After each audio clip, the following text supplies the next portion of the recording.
Hey guys, I am Nitin Kumar Singh. I hope you all are doing great. आज है 12th मई। आज के important editorial plus news analysis कर रहे हैं हम लोग, जो कि द हिंदू में आए हुए हैं। पहला जो टॉपिक होगा वो होगा सीज फायर से रिलेटेड है।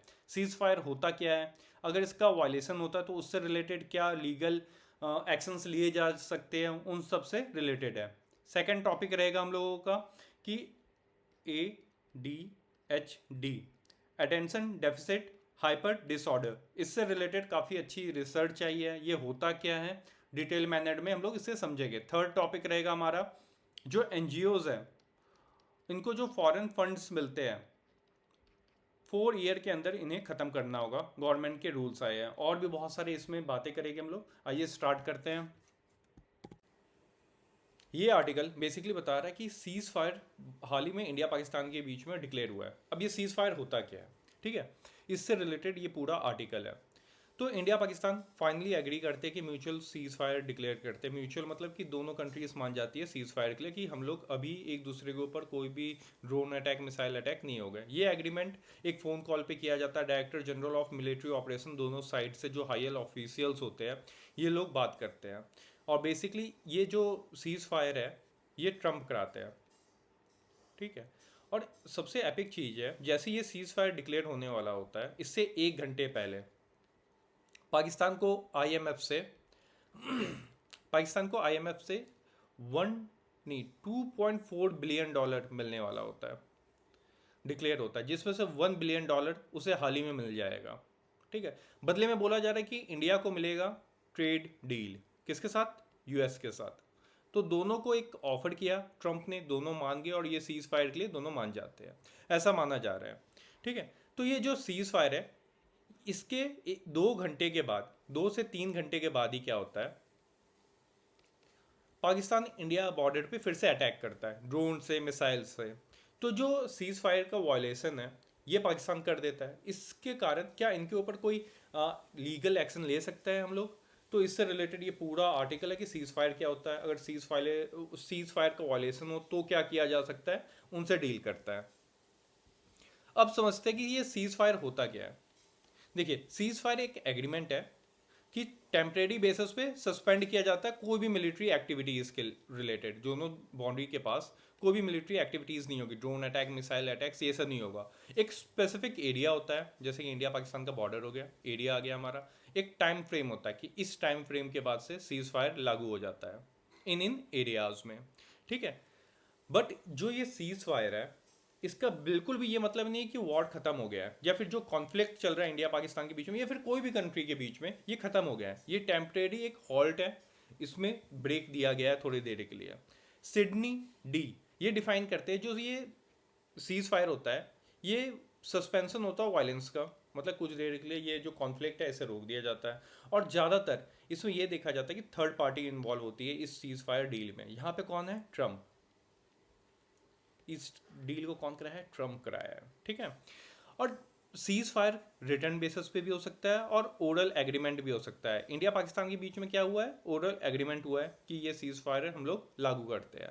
पोस्ट 1945 में यूएन चार्टर एरा में अब ज़्यादातर सीज फायर, ट्रूस, आर्मिस्टीज, ये सब अगर टर्म्स देखते हो ना तो ये तीनों का मतलब एक ही होता है, ठीक है। ये तीनों के तीनों वर्ड्स एक दूसरे में इंटरचेंजेबल है।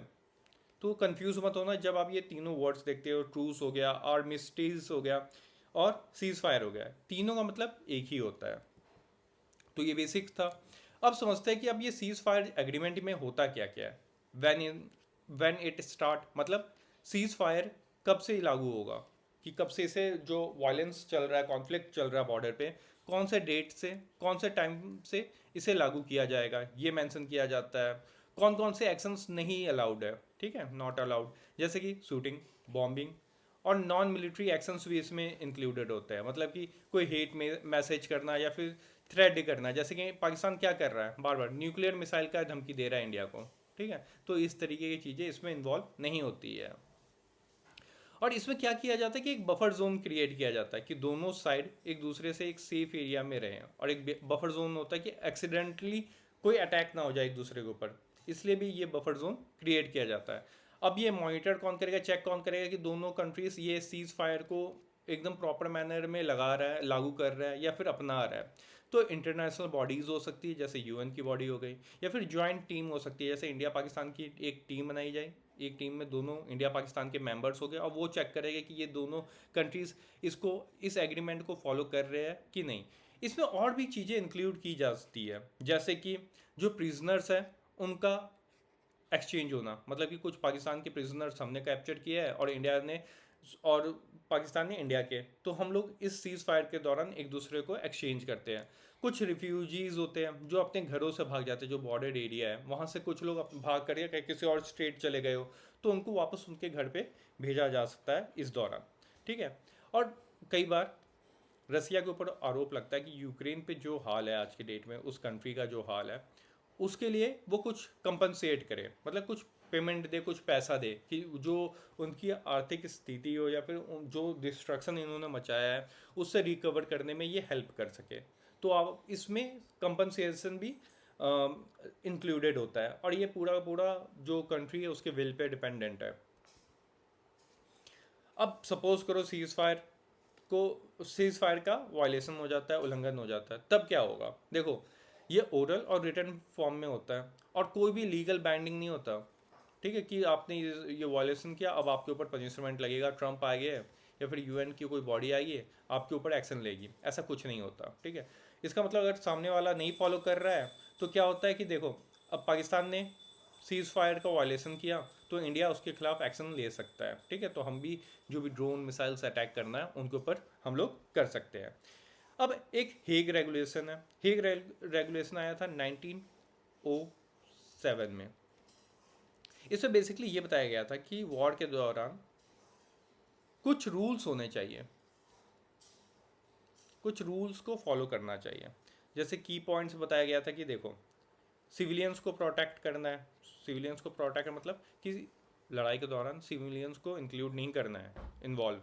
मतलब कि पाकिस्तान क्या कर रहा था, जो उनके ड्रोन थे या फिर मिसाइल्स जहाँ से लॉन्च कर रहे थे, वो एक सिविलियन एरिया में वहाँ पर जा करके वो ड्रोन्स को लगा करके अटैक कर रहे थे। उनको पता था इंडिया ऐसे एरिया में अटैक नहीं करेगा। ठीक है, तो इस तरीके की हरकत नहीं की जाती है जो पाकिस्तान किया, और ट्राई किया जाता है कि लिमिटेड डैमेज हो वहाँ की प्रॉपर्टीज़ का। और जो प्रिजनर्स आप पकड़े जाते हैं इस दौरान,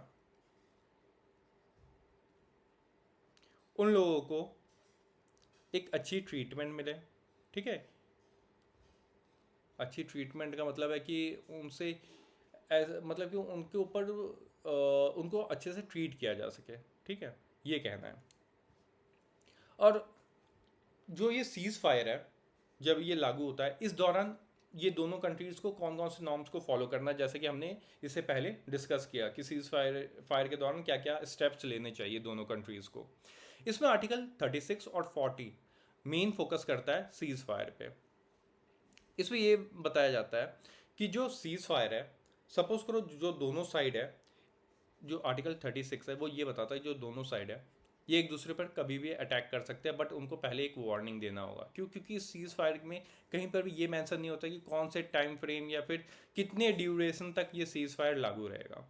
तो कोई भी कंट्री कभी भी दूसरे कंट्री पर अटैक कर सकता है, बट पहले एक वार्निंग देने की ज़रूरत है कि वार्निंग दे रहे हैं भाई हम अटैक करेंगे इतने तारीख को इतने बजे से, तो ये देना जरूरी है। आर्टिकल 40 कहता है कि एक साइड अगर सीज फायर का वॉयलेशन करता है, ठीक है, जैसे पाकिस्तान किया, तो दूसरे साइड को पूरा हक है कि जो ये एग्रीमेंट हुआ है इसे तोड़े और लड़ाई में अपनी सेना के साथ उतरे।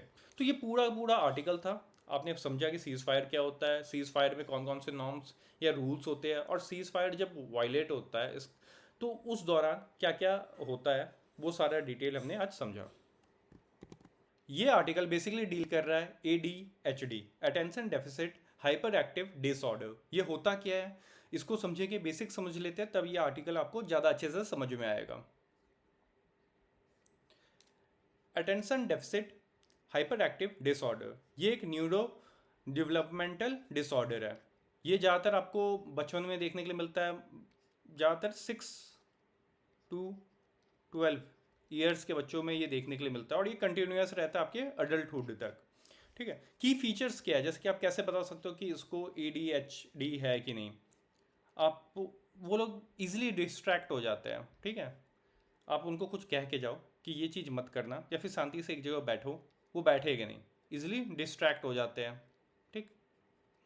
केयरलेस मिस्टेक्स करते हैं, अपनी चीज़ें जल्दी गुम कर देते हैं, स्ट्रगल करते हैं कोई इंस्ट्रक्शन को फॉलो करने में, या फिर बहुत ज़्यादा बातें करते हैं, ठीक है। और हमेशा रेडी रहते हैं, कोई भी चीज़ जैसे ही आप बोलोगे चलो ये करते हैं, वो बोलेंगे हाँ चलो आई एम रेडी।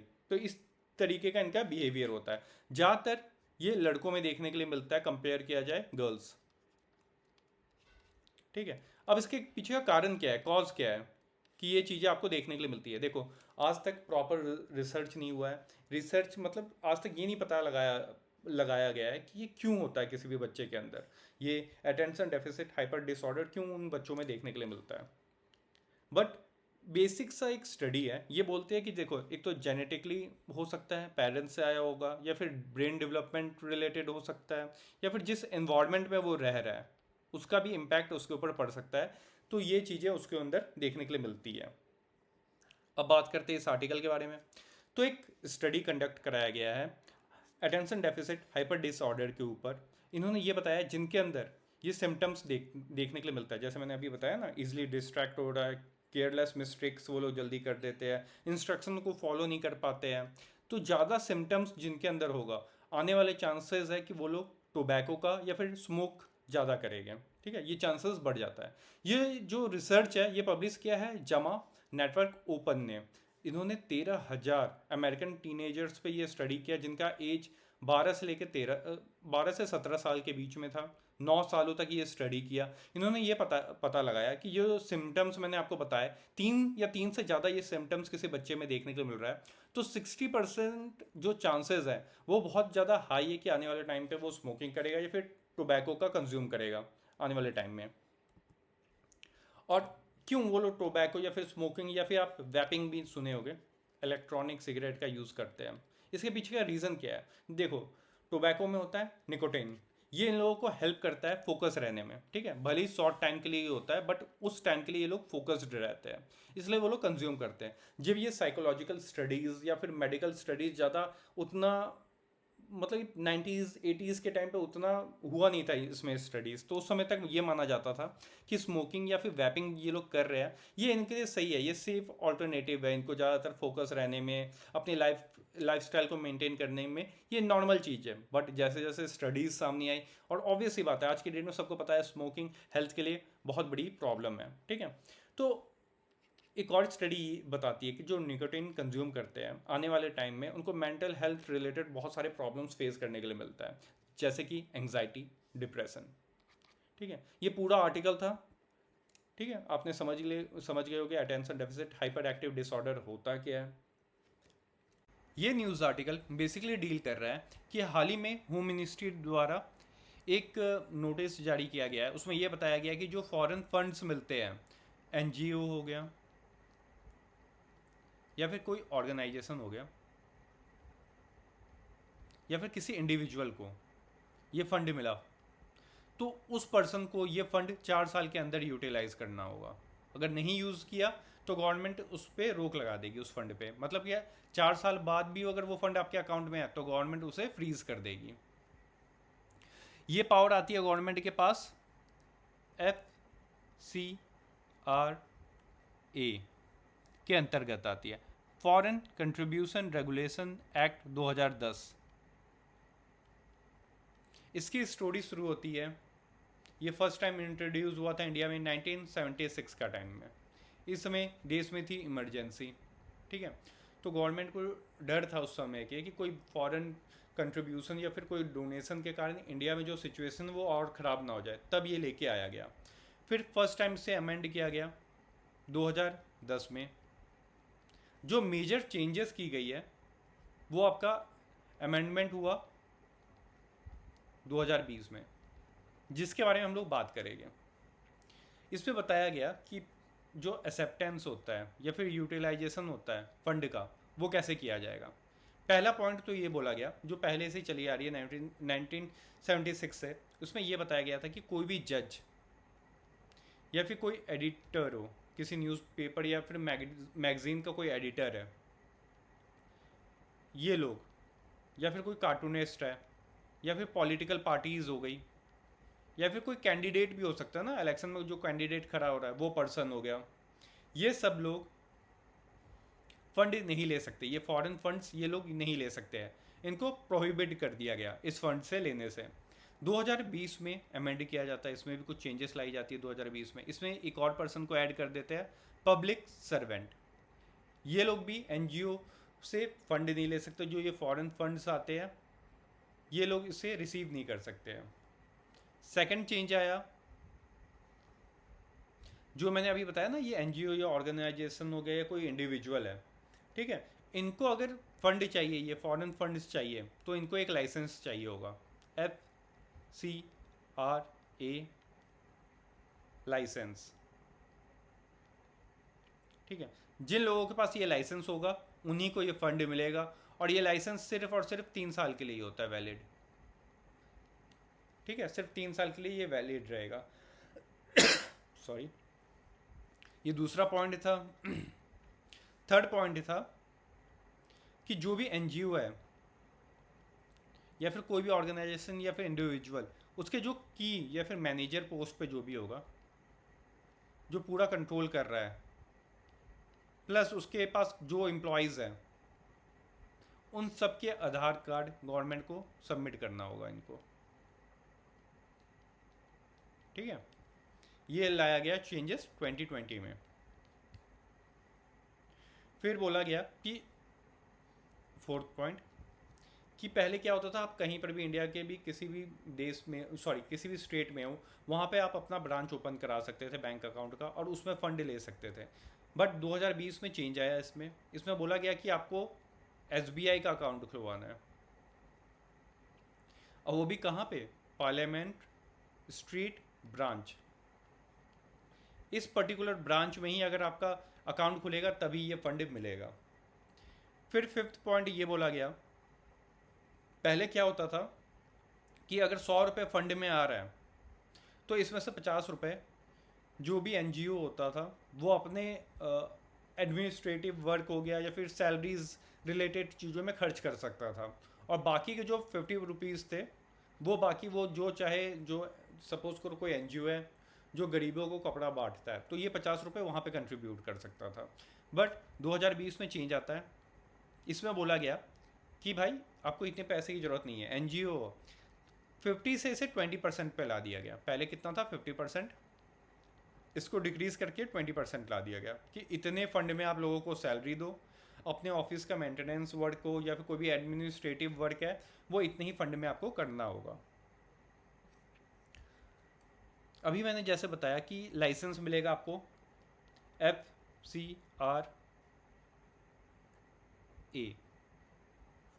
ये जो लाइसेंस होगा ये 3 साल के लिए वैलिड है आपके पास, ठीक है। ये थोड़ा R, ये 3 साल के लिए वैलिड है। 3 साल होने से पहले, मतलब 6 मंथ पहले ही आपको गवर्नमेंट के पास अप्लाई करना होगा लाइसेंस के लिए। तो गवर्नमेंट चेक करेगी कि ये कोई बेनामी तो नहीं है। सेकंड पॉइंट चेक करेगी, क्या ये फंडिंग रिलीजियस कन्वर्जन के लिए तो यूज़ नहीं हो रहा। जैसे आपने कई सारे स्टोरीज सुनी होगी, स्टोरीज इन द सेंस कि आपने पंजाब की एग्जांपल ले लो, बिहार का एग्जांपल ले लो, रिसेंट एग्जांपल है बिहार का। यहाँ पे क्या हुआ, जो कल होता है ना, आपने देखा होगा गांव में कल लगे होते हैं, ठीक है, तो वो क्या हो रहा था, फॉरेन फंड से कल को लगाया जा रहा था हैंडपम्प को गाँव में, और वहाँ पर जो जिस गांव में लग रहा था वहाँ के ज़्यादातर लोगों को वो कन्वर्ट कर रहे थे कि हम आपको लिए ये फैसिलिटीज़ प्रोवाइड कर रहे हैं, आप कन्वर्ट होके क्रिश्चियनिटी को फॉलो करो। ये चीज़ें देखने के लिए मिला कि एनजीओ किस तरीके से यूज़ किया जा रहा है कन्वर्जन के लिए, ठीक है। या फिर कम्युनल टेंशंस तो नहीं क्रिएट कर रहे हो आप, और मिस यूटिलाइजेशन तो नहीं है फंड का जो आपको मिला। जो ऐसे मैंने अभी आपको बताया था ना कि गवर्नमेंट ने 20% कर दिया कि ये इतना ही पैसा आप खर्च कर सकते हो अपने ऊपर, इससे ज़्यादा तो ये लोग यूज़ नहीं कर रहे हैं, या फिर किसी और जगह तो यूज़ नहीं कर रहे हैं। जैसे कि गवर्नमेंट ने, जैसे कि एक पर्सन है जिसको ये FCRA लाइसेंस मिल गया, इसे फॉरेन से आया फंड, ठीक है, तो इसे यूटिलाइज करना है, ठीक है। बट ये पर्सन क्या करता था, इसके पास लाइसेंस है, जो दूसरा आदमी है इसके पास लाइसेंस नहीं है, तो इसको पैसा दे देता था। बट 2020 में ये भी चेंज ला दिया गया कि आपको फंड मिला है तो आप ही यूटिलाइज करो, ठीक है। आप किसी थर्ड पर्सन को ये पैसे नहीं दे सकते, मतलब फर्स्ट पर्सन वो हो गया जिसने पैसा ट्रांसफ़र किया, सेकंड पर्सन वो है जिसके अकाउंट में आया, थर्ड पर्सन मतलब वो तीसरा पर्सन जिसको आप पैसा दे रहे हो कि भाई मैं तो पार्टी कर रहा हूँ, तुम भी इस पैसे का यूज़ कर लो, पार्टी करो, ठीक है। तो ये चीज़ें बैन कर दी गई है। तो उसी के अंतर्गत ये डिसीज़न लिया गया है कि जो फॉरेन फंड्स आ रहे हैं इसे 4 साल के अंदर आपको यूटिलाइज़ करना है, नहीं यूटिलाइज़ किया तो गवर्नमेंट इसे 4 साल बाद फ्रीज़ कर देगी।